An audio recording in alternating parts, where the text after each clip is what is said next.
You are welcome to the Polity this beautiful Thursday afternoon, and it's coming to you from the Abuja studio of KAFTANTV, King Adebayo Film and Theatre Arts Network Television.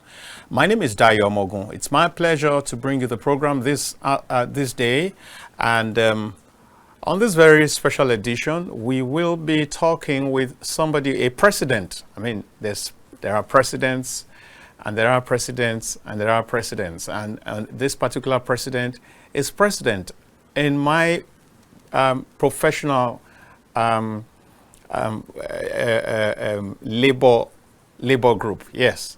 So, very shortly, I will be introducing to you my guest, and we will be talking about the profession. We'll be talking about what journalists have to go through and whether some of these things can be ameliorated and all that and all that. And by the way, NUJ, the union, is 70 years of existence is not a child's play.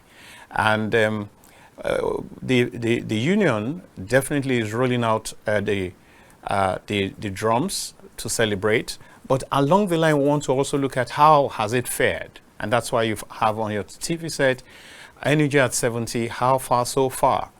And so at this point, let me bring in my guests, even though by Zoom.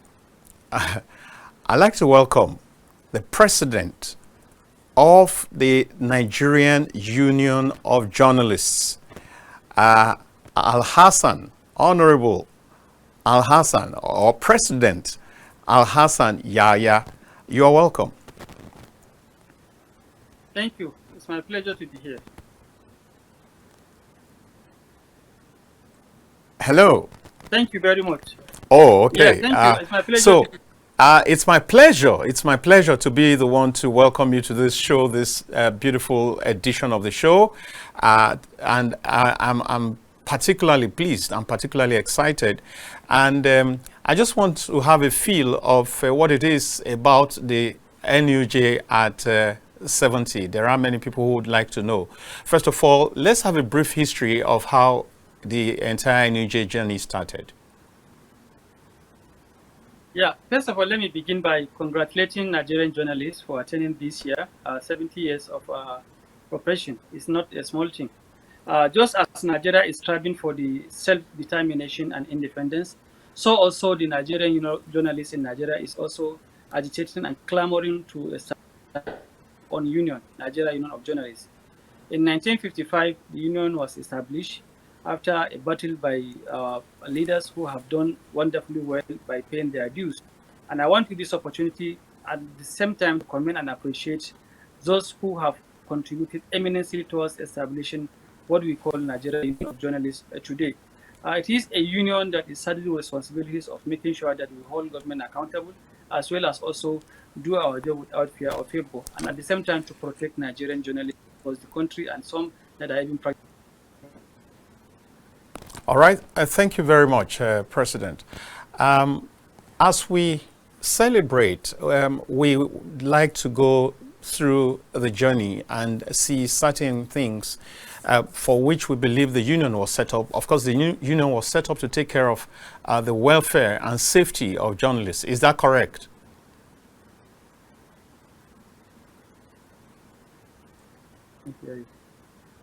Can you repeat the question? I can't hear you. Yeah, I said the union came into existence in order to take care of the welfare and safety of journalists.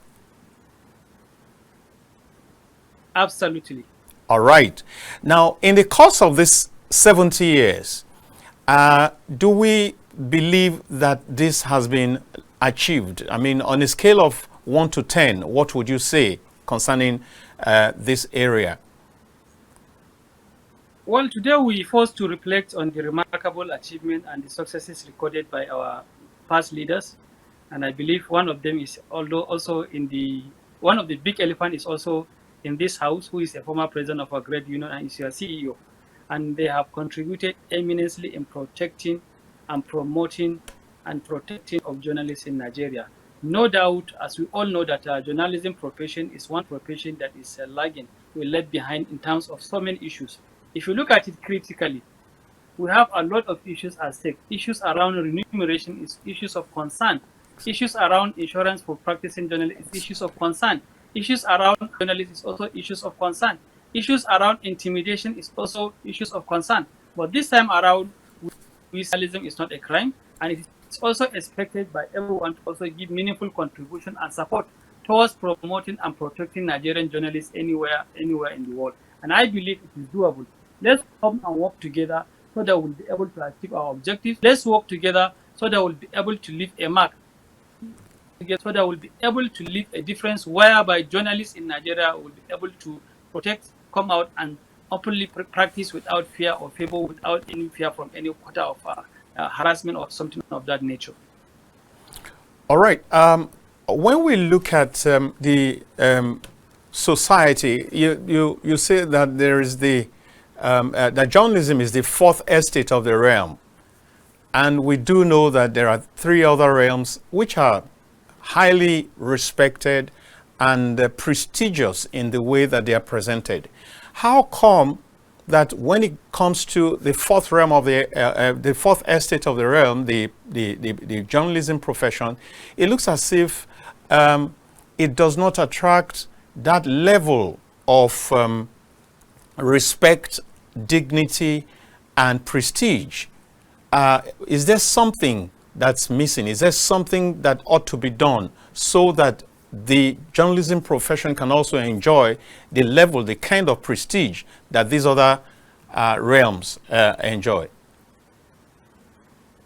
Yeah, when I went across the country campaigning and seeking for support from Nigerian journalists, I promised journalists in Nigeria, if elected as president of NUJ, I am coming up with a new innovation that is going to go a long way in changing the way we operate. First of all, let's look at issues around remuneration. This is one profession that most of our members, they easily leave the profession before remuneration. And I feel it is high time. This is a high time for all of us as stakeholders. Let's come together so that we develop what I call media enhancement.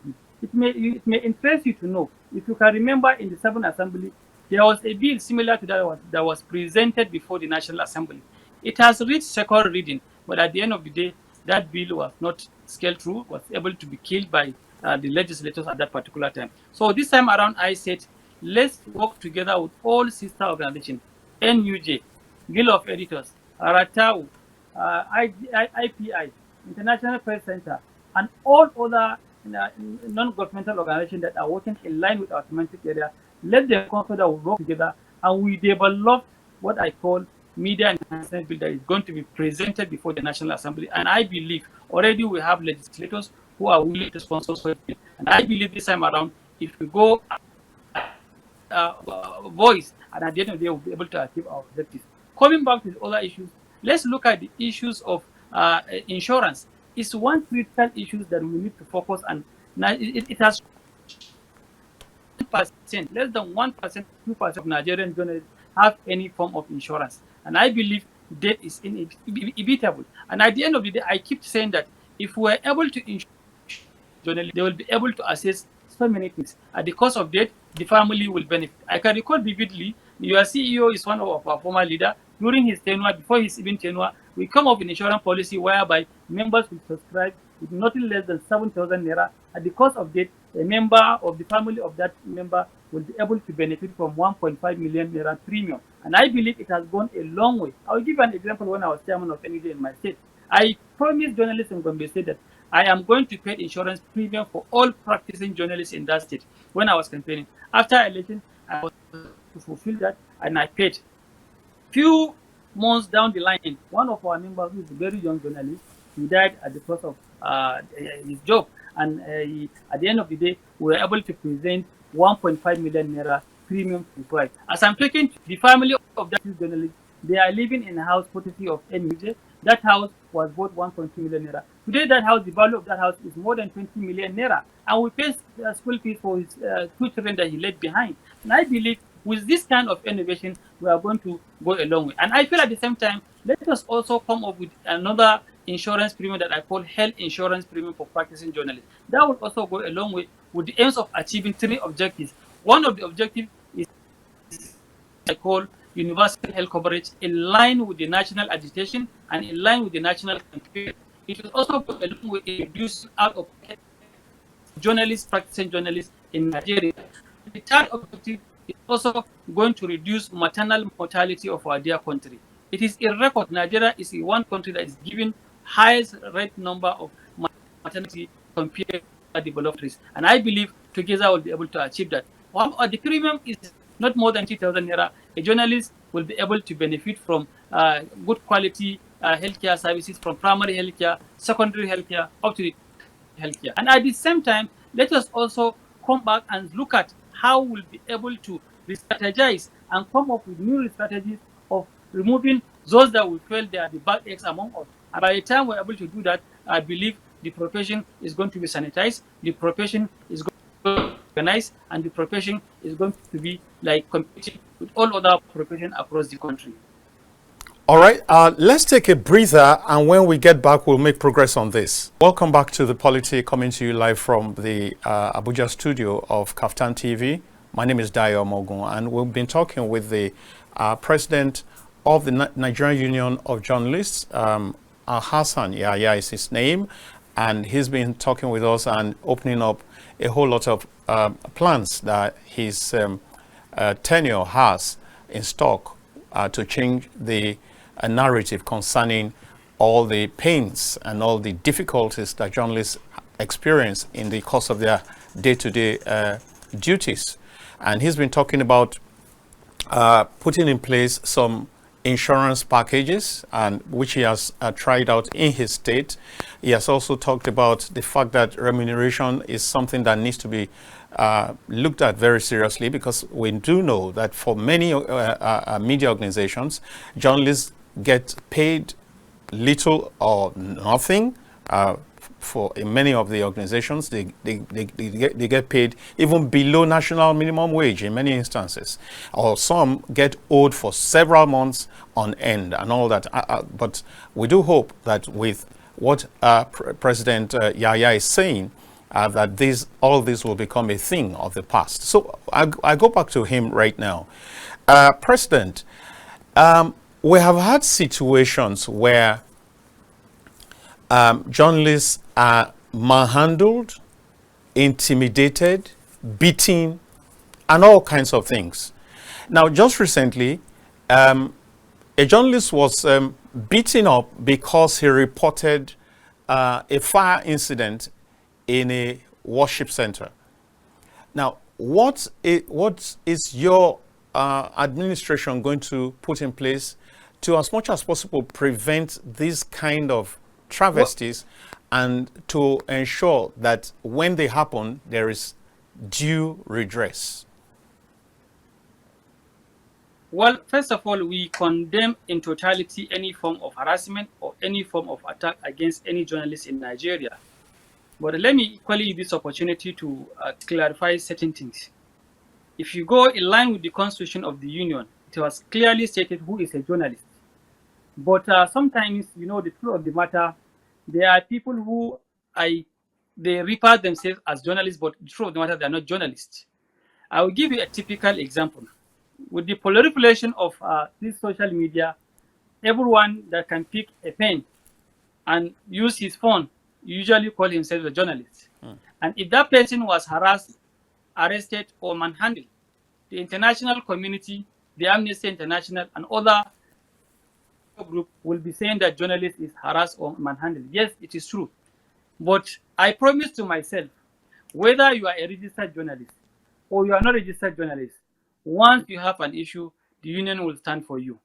Reason is because nobody will be able to know who is a practicing journalist, who is a qualified journalist, until when you are able to sit down and clarify before those stakeholders. I'll give you an example. Recently, I inherited an issue whereby 4 journalists were arrested and even languished in prison recently for almost 3 months. Among the 4 journalists, one of them is a bona fide member of the union. The remaining 3, they are bloggers. They are not bona fide members of the union. But I stand firm for them until when they were released just last 2 weeks or 10 days ago, or thereabout.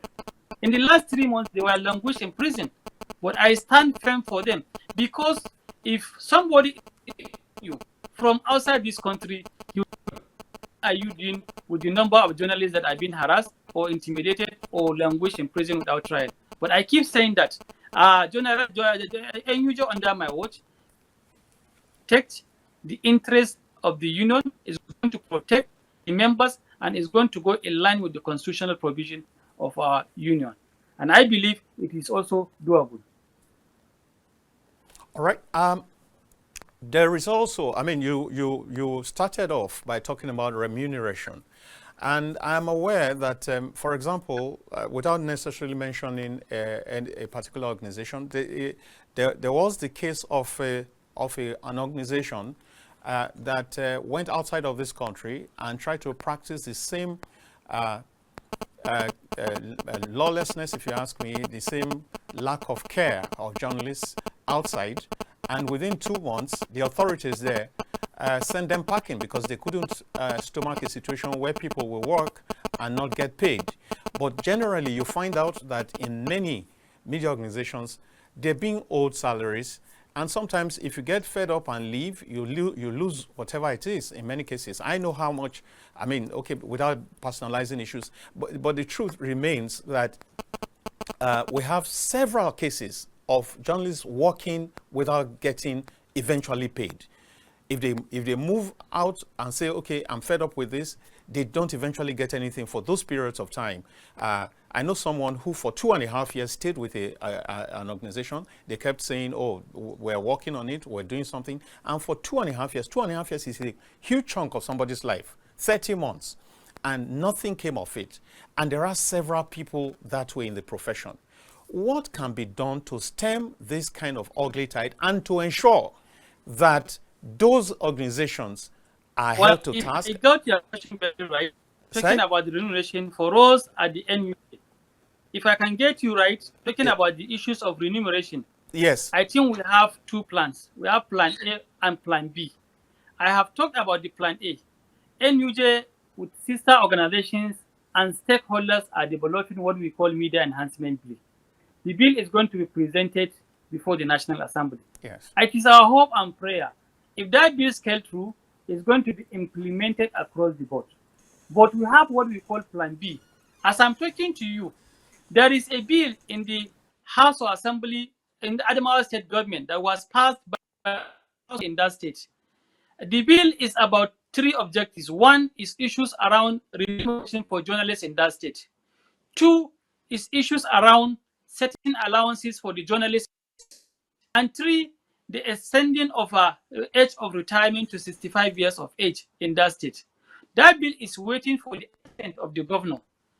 As soon as the governor assented that bill, I will do what I did with the WAIN allowance program. If you can recall, currently there is a WAIN allowance program that is going on journalists in Nigeria. Mainly, it was started for the agencies of government, federal government, parastatal, especially NTA, Von, NAN, and the rest.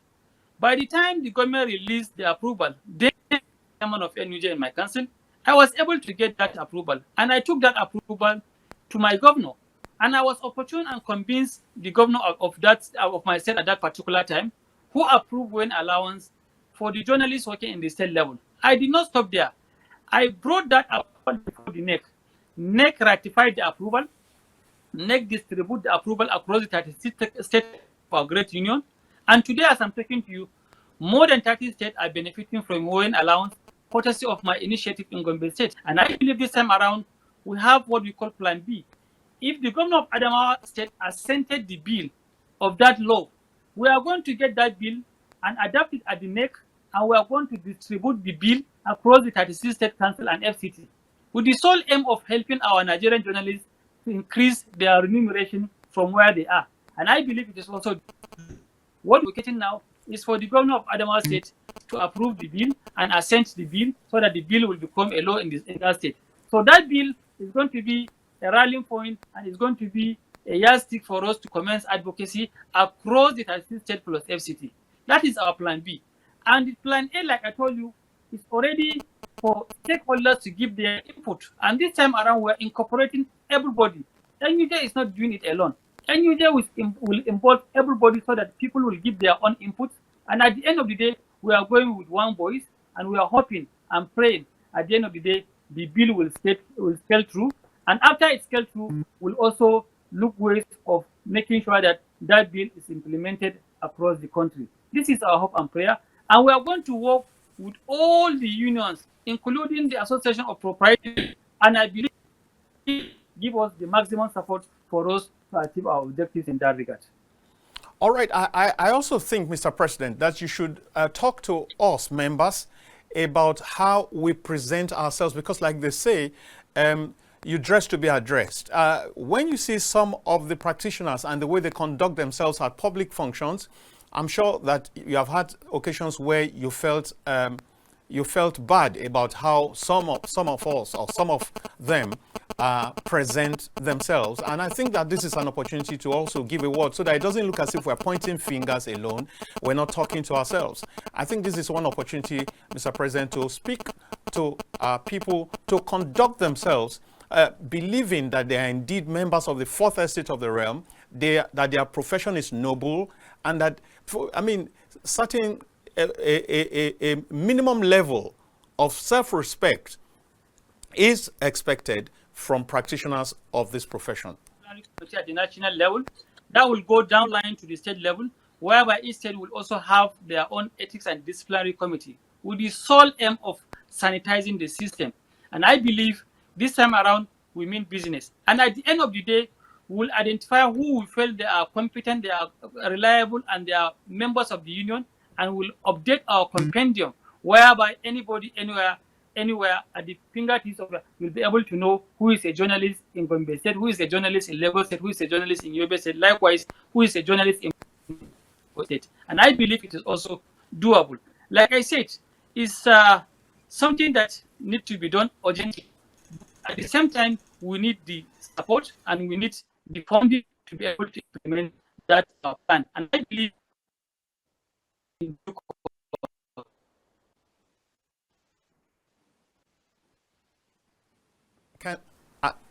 I can hear that, but I didn't hear the latter part of that. But I will quickly make progress by saying, do you have plans for training and retraining of journalists as you come on board? We have series of plans for training and retraining of journalists. First of all, we are commencing a training of our all chairmen of councils, whereby we'll train them on the leadership qualities for them to know, because everyone should know what is your why. Why do I want to be president of NUJ? Why do I want to be chairman of NUJ in Lagos State? Why do I want to be zonal vice president of NUJ in Northeast? Why do I want to be treasurer of NUJ? If you know your why, then you will be able to achieve your objectives, then you will be able to add value. But without knowing your why, just because Wahid Odishile is a president of NUJ, Alhassan, I want to be president of NUJ, I'm not going anywhere and I'm not going to achieve the objectives. I should know my why. By the time I know my why, I will be able to achieve the objectives and I will be able to achieve and add value to the system. And I want to assure you this time around, we mean business. Already we have commenced series of training, and I want to assure you, all journalists, not all, we will try as much as we carry everybody, including those that are in the private sector, including those that are in the government, as well as those that are from the state. And this time around, we are not going to the level to pick. We will down the line to the chapel level, whereby we'll recognize hard work, and we'll recognize perseverance, and we'll recognize service to humanity, among others. And coming back to the series of engagement in line with the 70th anniversary of Yes, I was just going to go there next. Okay. Yes, go ahead. That's what I was going to talk about next. Yeah. In a couple of days, we are going to inaugurate a committee who are going to invite those that we believe have paid their dues. First of all, we are going to appreciate all our past leaders who have served the union.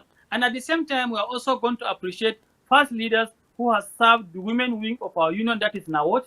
And we are also going to appreciate leaders across the country, from the governors, ministers, head of agencies, head of private agencies, believe have done wonderfully well towards maintaining the standard of the profession in this country. And above all, we are going to reward hard work, we are going to reward service to humanity, and we are going to reward perseverance, among others. These are the kind of things we have in the pipeline.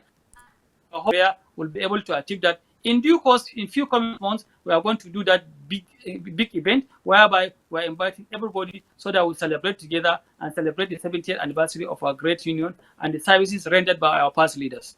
Okay, but for now, you do not have specific dates or venue or all that.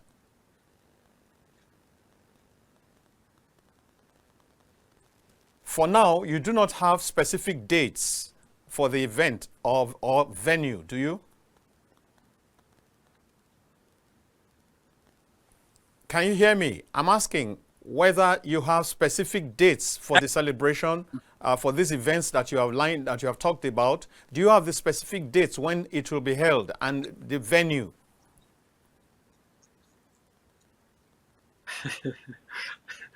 For now, we are planning to have that event by June. That is our plan. But okay, for that, I don't have exact date. But we are trying to see we'll be able to do it before the June celebration. This is our plan for now, but we don't know how it's going to be at the end of the day. This is all right. Just before we leave this program, we definitely must engage you concerning something that's taking the center stage in public discourse right now, and that is it has to do with the emergency rule in Rivers State. What's your take, sir, on the declaration of state of emergency in Rivers? Well, I'm a journalist, I'm not a lawyer, but I go through what the lawyers were saying. They were saying that it was done erroneously, but I want to believe that for me, I don't want to talk on that, but I believe, honestly, this is a bad omen for the system, and I want to assure you that maybe, I don't know, I can see from the other part of the opposition, they were saying that they are going to court, and I don't want to preempt what is going to come out from the court, but definitely, for me, as the president of NUJ, I expect the president should also apply the same method that was former president applied when he put the state of emergency in Yobe, Borno, and Adamawa state. You should not remove the governor completely. You should allow the governor to remain there while you are taking charge of certain issues at the background. But for removing the governor for good 6 months, I'm not in support of that. But this is my own opinion. But since the matter is before the court, I don't want to preempt the court ruling in this program. All right. Okay. So I won't want to push that so much, except that one would have tried to say that now that we are faced with the reality of a sole administrator, and with the background of the things that have happened in months past, in a few months past, and how this state has suffered stagnation, had been denied allocation, and all that. Just let's have your say on what you would expect that should be the priority areas for this sole administrator. What should engage his attention immediately as he gets into office?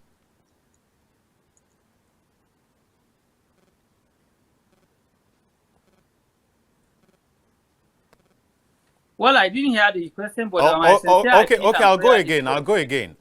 I'm saying that, yes, you have shown reluctance to really field questions in this area, but before we let you go, let's just hear, now that we're faced with the reality that there's emergency rule in the state and there's a sole administrator that has been appointed, what if you had opportunity, and this is opportunity though, what would you say should be the number 1, 2, 3 things that the sole administrator should engage with immediately? Well, first of all, I must appeal for calm and peace in that state, but at the same time, also let us also look at major stakeholders who are key players in the state. They should be incorporated and brought for discussion so that at the end of the day, we'll have a very peaceful river state whereby people can move freely without having any issues. And at the same time, we should have it at the back of our mind that this is one state that is also saddled with responsibilities of contributing immensely towards the economy of our dear country.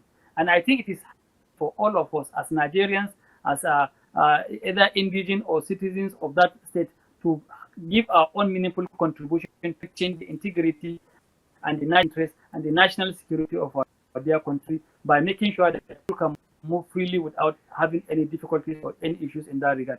The sole administrator has a duty to bring sanity and bring unity in that state, and at the same time, he should do everything humanly possible to reconcile these issues as take issues between the governor of Abura and the FCT minister Newsom and other people who are fighting together towards on issues around politics. And I believe he will be able to do that if he operate and engage major stakeholders who are key players from that set, who are going to give him support and give him contribution towards achieving his objectives in that regard. And I want to appeal to President, at the matter of urgency, you should look at that issue critically, and at the end of the day, by the time peace has returned to that state, you should quickly reassign the governor to take charge from where he stopped, so that we'll be able to have a democratic elected government in Rivers State without difficulties, without any issues.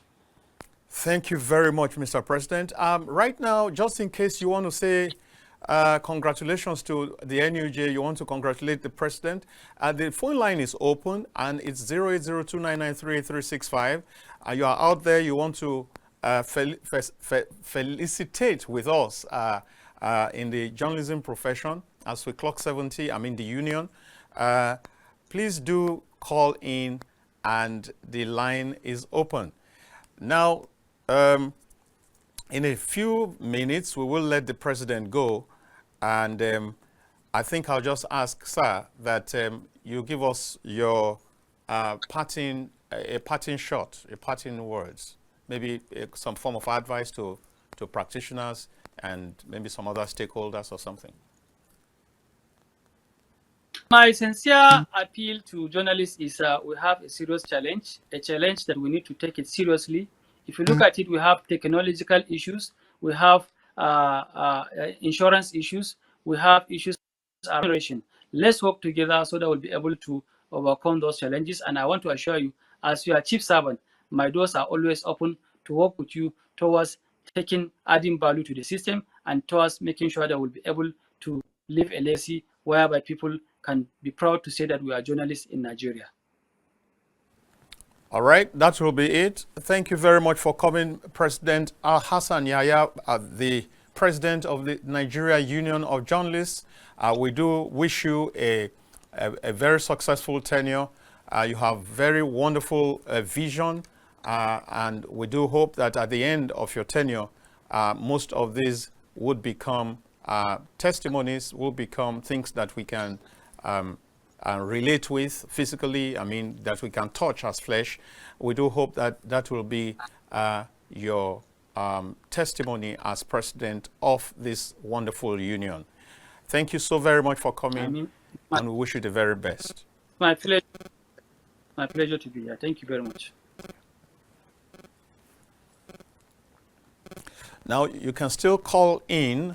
You can call in to say your congratulations, and then we'll take a break briefly, and when we come back, we will be talking about the issue of Rivers State and how the new sole administrator is taking over, and what we expect, what Rivers people expect, what we expect to take his attention immediately, just like a president of NUJ spoke with us a while ago. So that will be after this break. All right, you're welcome back to the Polity, and it's still coming to you live from the Abuja studio of KAFTANTV. And in this segment, we intend to look at Rivers State, and now that both Ibok-Ete, Ibas also is resuming as the sole administrator, what exactly should he be doing? We expect, of course, some people have said they expect for him to, how do you say it now? Come running. I mean, land running. How do you say it now? Is it running? No, that is, he should get running as soon as he lands. Something like that. It's not coming right now. So, but let's take a look at this clip of where he landed at the airport, and from that point, we'll begin to engage the issue.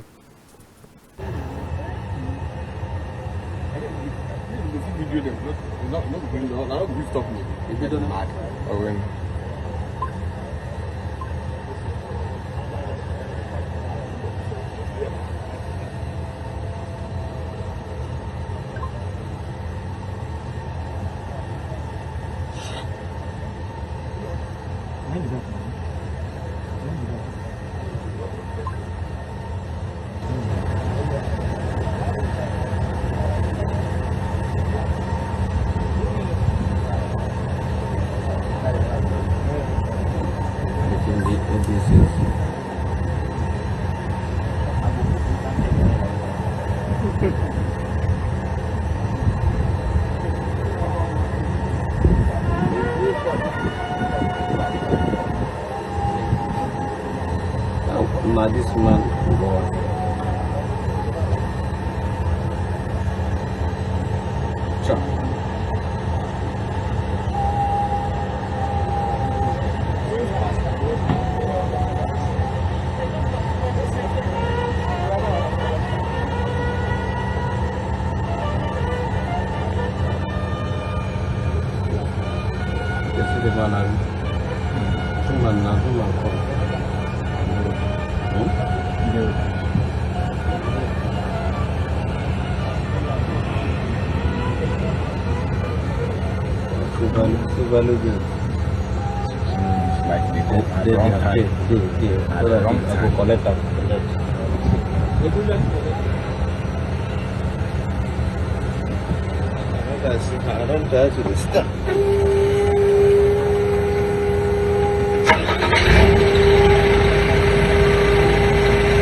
All right, that was the clip you saw there of when the sole administrator landed at the airport. And right now, of course, the ball is in his court, as they say, and so much is expected of him.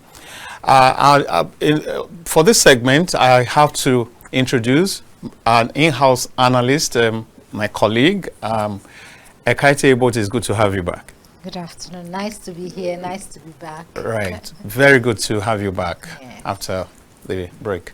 And of course, together we'll do this, and we try to set an agenda for the new sole administrator. And of course, the phone lines are also open, just in case you want to still talk about, maybe send a congratulatory message to NUJ or to the NUJ president who was here a while ago. You are free to do that. And in addition to that, you could contribute on the current topic we're talking about. And so, Ekaette, here we are. Ibas has been appointed as sole administrator, and of course is getting ready to take over from Fubara for the meantime for some 6 months. What should be topmost?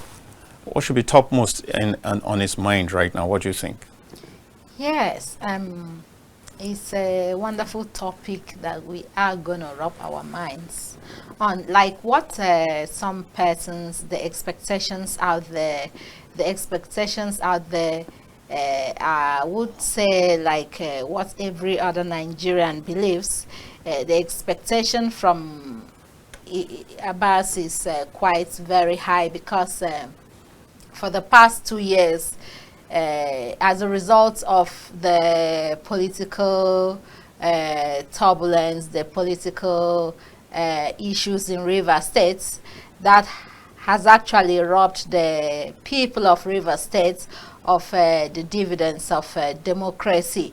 So right now, a new administrator has been appointed by the president. So much has been expected from him. And topmost in the list is that, you know, his appointment came as a result of political crisis. Political issues in the state. So that he must try to put that in place.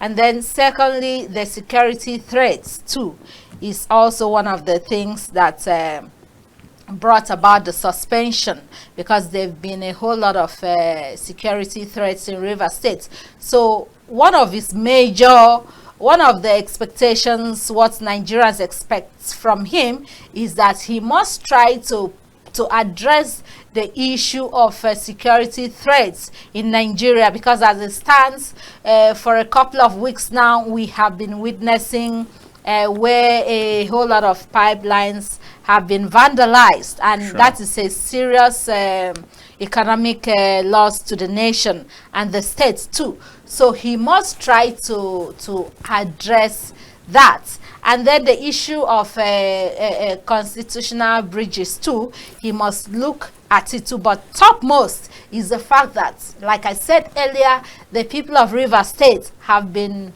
robbed of, as a result of this the fight between the two warring parties in Rivers State. The people, the citizens there, have been robbed of the dividends of democracy. For instance, Dayo, you know, for like 6 months now, Rivers State was deprived of the monthly allocation. And that is a very big, is a huge loss to the state.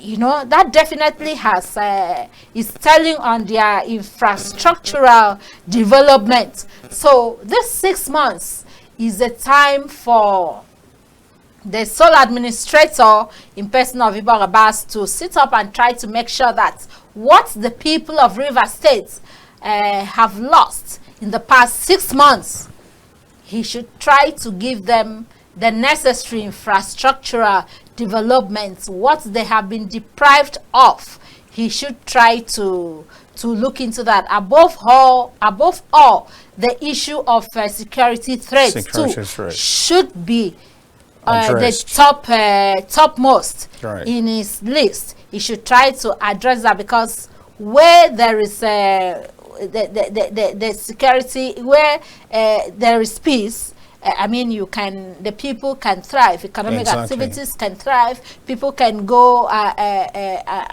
can go on with their businesses.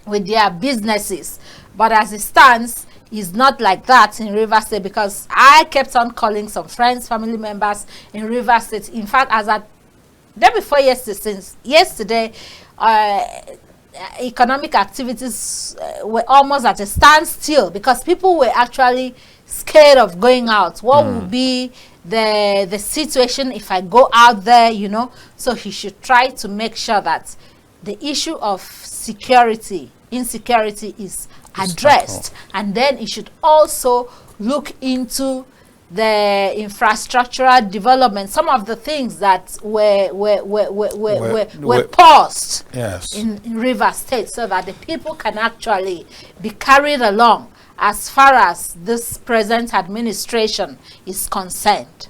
All right. So Ekaette is saying to us that, of course, there's been a whole lot of denial of democracy dividends in that state. I agree entirely that if they had their allocations regularly, if this crisis had not persisted, if there was peace, Rivers State definitely would have been able to boast of a lot more development than it is currently, they can right now. So clearly, I also would say that, as far as I'm concerned, that this is an opportunity for the sole administrator to make a difference, to do things differently, to ensure that the state moves forward, moves out of stagnation, moves out of the pause, like you said, into play.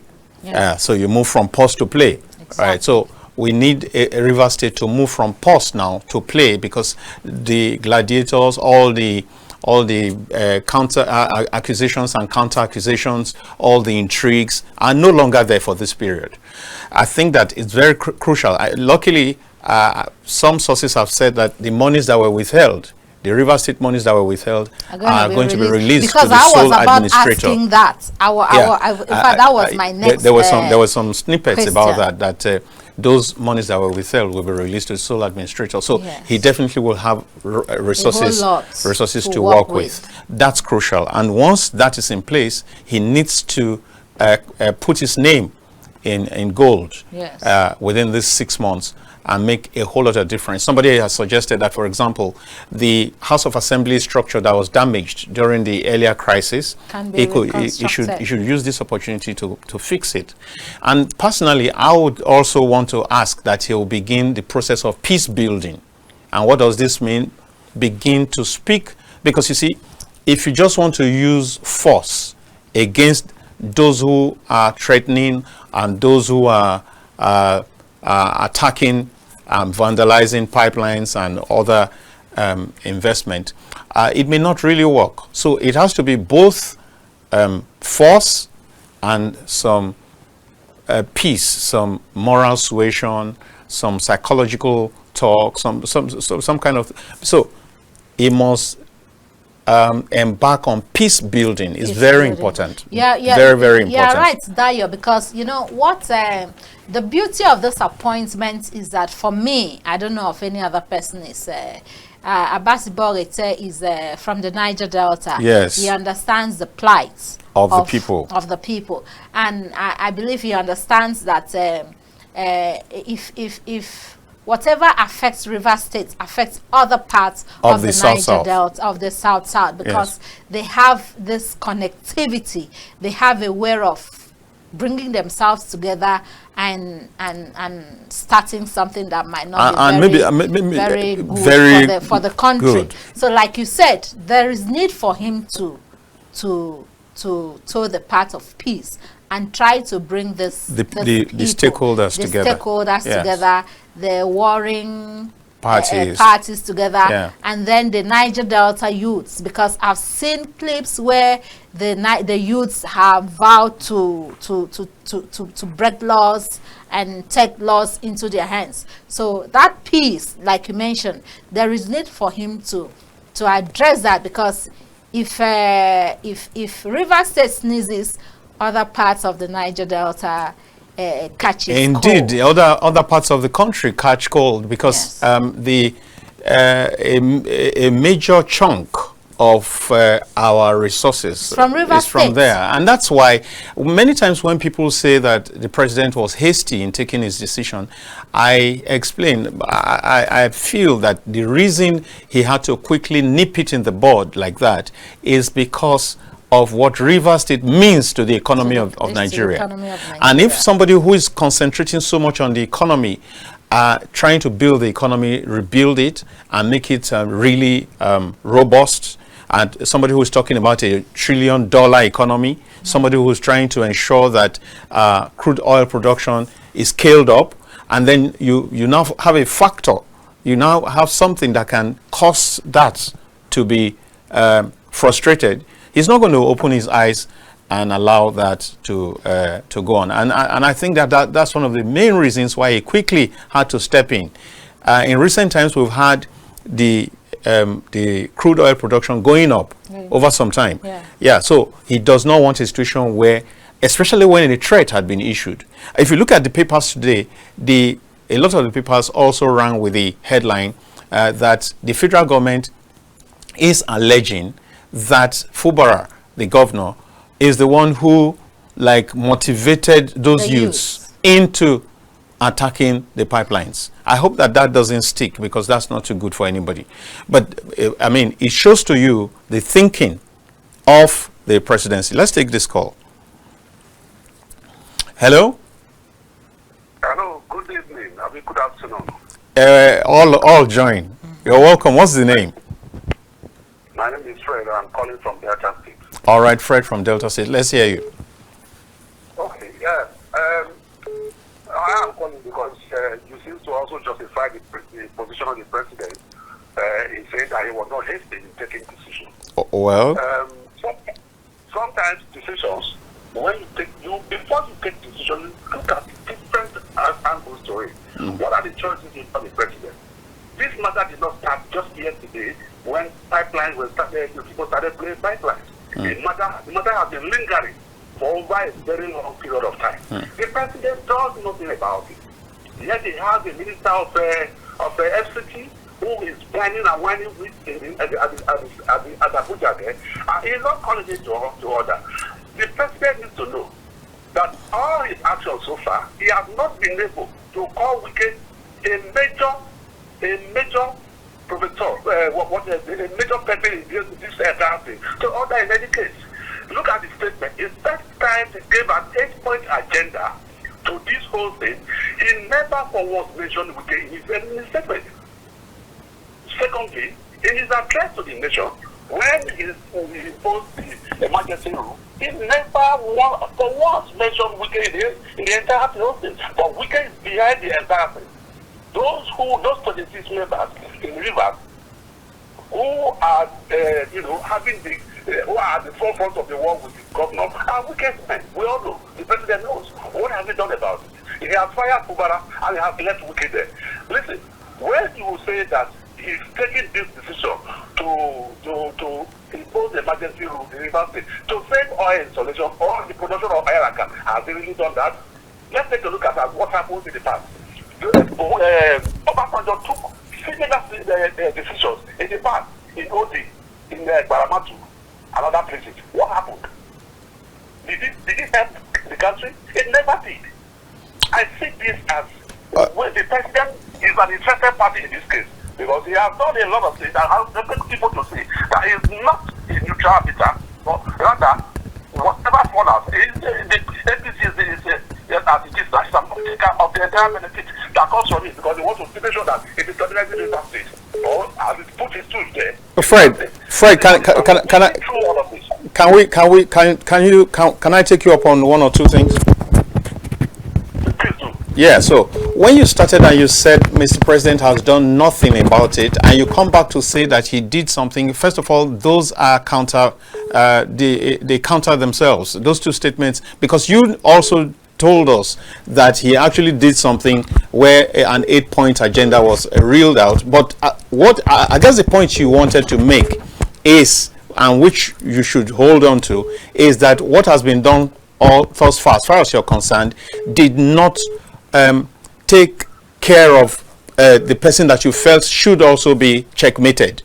But to say at the beginning that he has done nothing about it, when you and I know, for example, that he invited them for meetings at least on 2 occasions, it's not correct. So, but you have your. There are times when what you do does not address the issue on ground. Simply means you have done nothing. Okay. If, for example, the 8-point agenda, which supposedly were directed and resolve the issue. It didn't resolve the issue. It did not. The city says that it did nothing about it, because it was only trying to address the claim, but he forgot to go to the base of the packet. So he simply didn't do anything. This second one that he has done now, we are waiting to see how far he has gone, but we know, as he can hear, as he can also see from all the days so far, he has erred on the point of law. All right, Fred. All right, Fred. Just before you go, now that we have the stark reality of a state of emergency and a sole administrator who's been appointed to take charge in that state, what would you expect that the sole administrator prioritize? What is the sole administrator going to do other than take order from Abuja? No. Let's not do that. Let's, at least from our own points, what do we expect him to do? What we expect him to do is to, first and foremost, get to do it for the man. I think that is within his calling.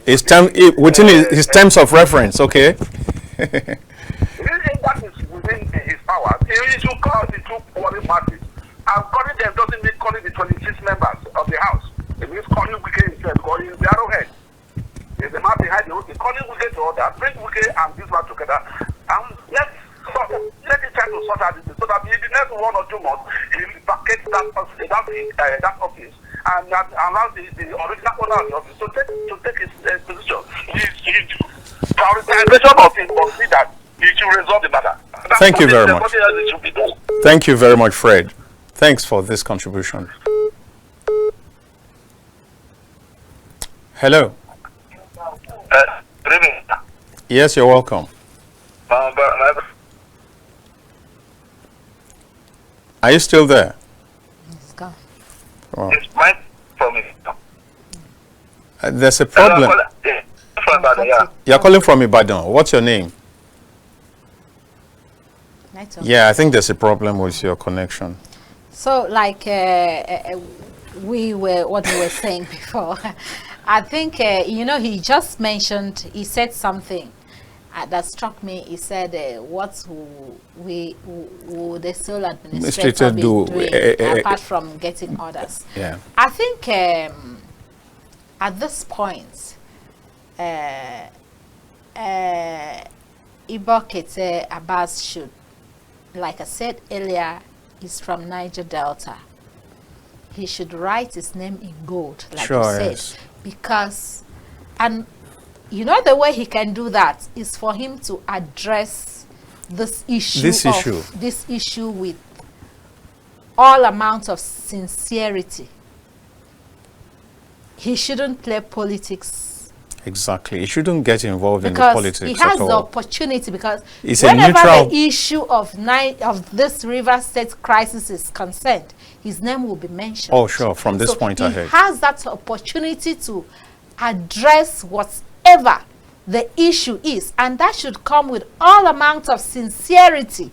No matter how bitter it might be, or it might sound, it should, because if he's able to address this present crisis between the warring parties before that 6 months, I mean, everything will be addressed. He has the privilege of addressing this matter the way it is, and equally writing his name in gold as far as this issue is concerned. And that also goes to the parties involved, that if he shows an interest in reconciling, in settling this, in getting down to the bottom of this, they also have to be willing to work with him. Exactly. That's because you see, he can only achieve that when he's doing that with sincerity. When he's not siding any of the warring parties. If he does side anybody, then he's just extending the crisis. He can't. Let's take this. Hello. Hello. Good afternoon. You're welcome. Please, the issue of this River State is very embarrassing, because the Mr. President knows there is problem and is doing this thing because of a single fellow. Weke. Who is the single fellow? That's Weke. Oh, really? Okay. One of us are learning. You sitting there, you are learning. Okay. You don't have opportunity to be a president. Okay. And we don't have to be told somebody's pregnant when we saw the pregnant shooting out. Okay. It's not possible that the person has overeaten.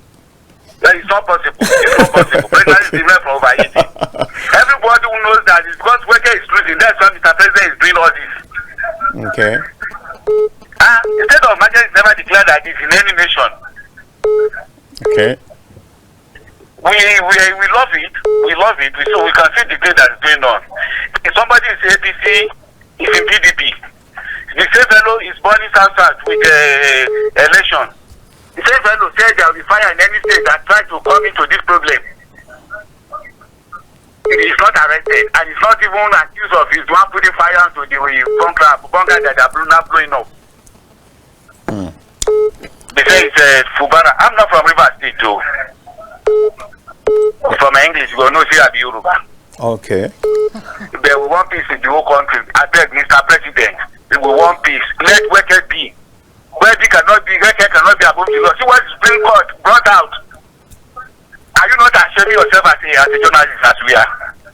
For all of us are learning. For the Supreme Court. Supreme Court to be reading conditions like that. This first time I've seen 50 years in Nigeria. Well, I'm not a lawyer, so the judges have done their bit. You are not a lawyer, they read two books. Well, I think that we have to leave the courts to do their job. One piece in Nigeria, I need that. All right, thank you very much. Yeah. Wow, this is going to be really a hot one for some time to come. Let's take this one, and because very soon it will all be over. Hello. Yes, you're on air. Okay, hello, good afternoon, sir. Good afternoon. Yeah, this is Lady Toro calling from Port Harcourt. You're welcome to the Polity.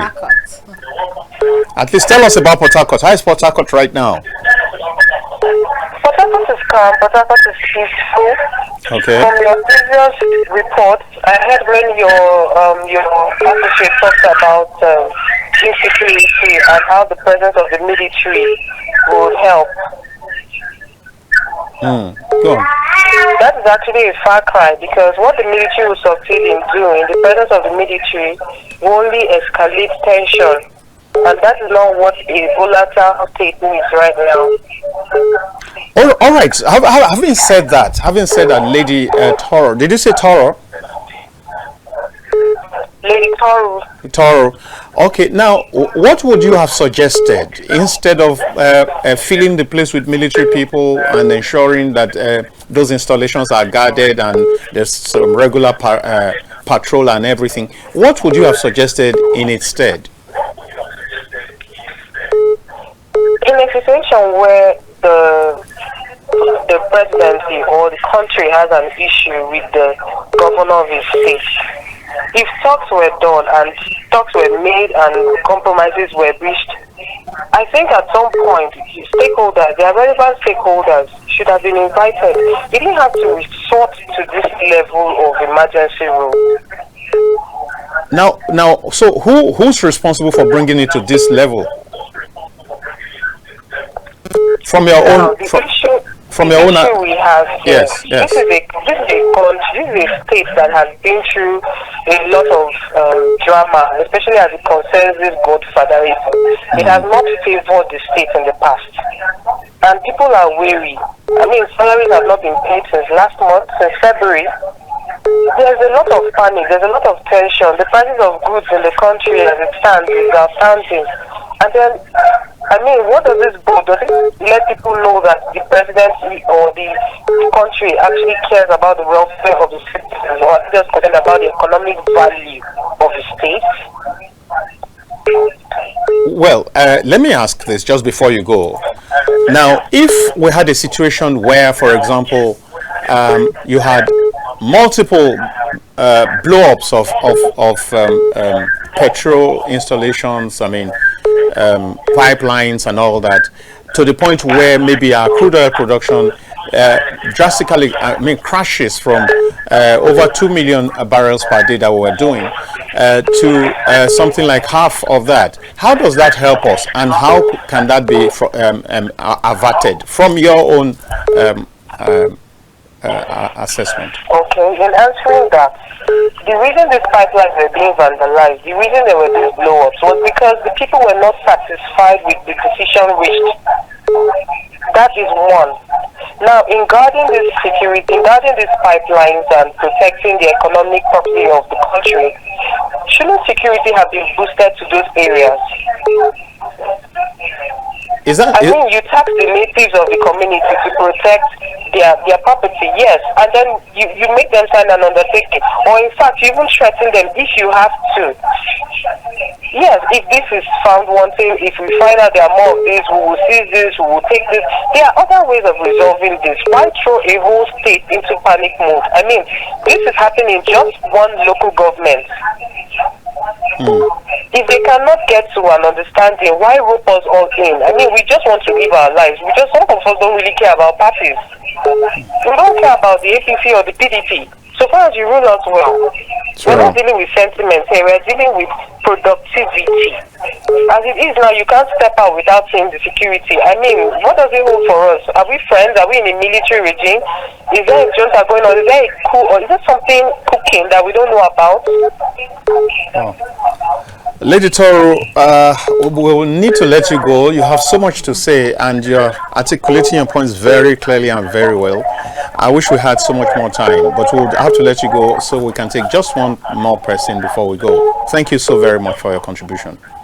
All right, thank you very much. Thank you. And please do call some other times on some other editions. All right. Hello. Hello, good afternoon. You're welcome.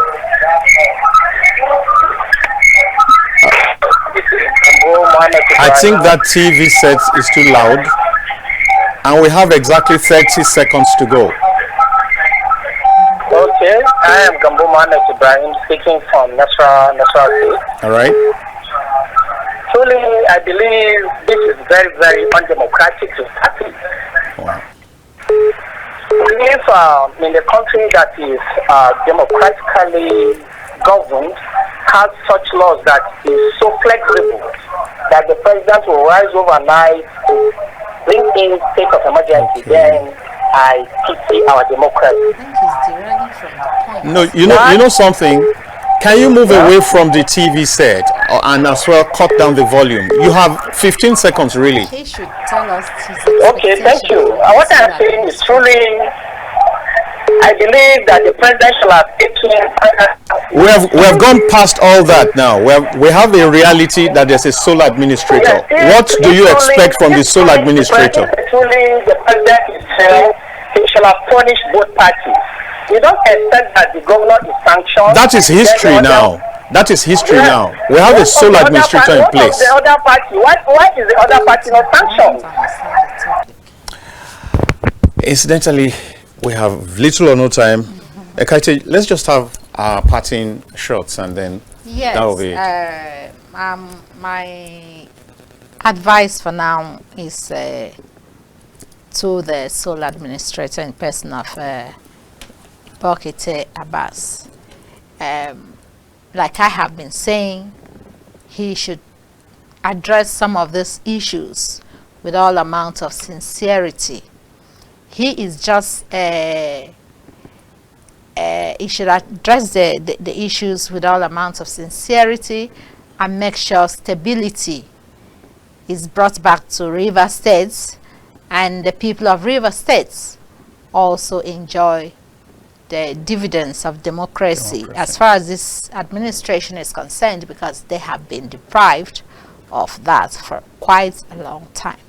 All right, as far as I'm concerned, Lady Toro just told us that some salaries are owing, and for a worker, salary na the thing, Exactly. na the real thing. So, as much as possible, dear sole administrator, please clear whatever salaries are owing, and whatever pensions are owing, and please put your name in gold. If it's one project, that is doable within 6 months, that will bear your name forever, please embark upon it and ensure that you bring these warring parties to the table, and as much as possible see that when you leave office in 6 months, I'm not saying you should leave before 6 months, or who they see this kind of thing control where within the 6 months, ensure that all that you need to do is done, so that when we get back in around, that will be around September, Fubara and Wike, or the House of Assembly, can work together with the single purpose of moving Rivers State forward. That's my take. I wish you the very best. Congratulations. Whatever it is, it's something, it adds to your CV. At this point, we just got to go. Thank you very much, production team, Bright and the rest. Thank you so very much. And I must say bye right now. Bye for now. I remain Ekaette Ibuot.